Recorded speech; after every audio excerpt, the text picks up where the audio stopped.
সময়ের সাথে কিন্তু অনেক মানুষই পরিবর্তন হয়ে যাচ্ছে আর কিছু মানুষ এখনও মানে অপরিবর্তনের জায়গায় রয়ে গেছে। তাদের কথা কি বলবো, না বললেই চলে। আম্মুর জন্য আর আব্বুর জন্য কাপড় কিনবো, তাই মার্কেটে চলে আসছি চাচাতো বোনকে সাথে নিয়ে। যেহেতু এখানে কাপড়ের একটু দাম অন্যরকম, তা ভাইয়াকে ডাক দিলাম, সে এসে আমাদেরকে দরদাম করে দিল। আর এখান থেকে চলে যাব খাঁচা কিনতে। আর এই যে দেখছো, এই খাঁচাগুলো কিন্তু আমার খুবই পছন্দের, মানে এতটাই পছন্দের যে আমি এত দূর থেকে সেই দক্ষিণাইচা তোমার নিয়ে যাব, প্রায় ৮০-৯০ কিলোমিটার দূরে। যাই হোক, তারপর শখের জিনিস তো নিতে তো হবেই। আর এখানে বক পার্কে আসলাম, এটা কম বেশি সবাই চিনো। আর এখানে এসে দেখি বকগুলো ভাই এক জায়গায় বসে আছে। যাক, তোরা এক জায়গায় থাক, কোনো সমস্যা নেই।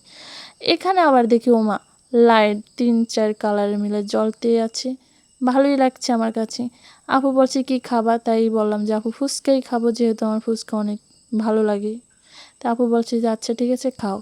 চলে গেলাম যে আমাদের ভোলেও নাকি কেক বিক্রি করতেছে। ভাই কি বলবো, মানুষের ভাত খাওয়া বাদ দিয়ে কি কেক খাবে আমি জানি না। যাই হোক, তাই এখানে কেকটা ভালোই লাগলো। সো তোমাদের কাছে ভিডিওটা কেমন লাগলো?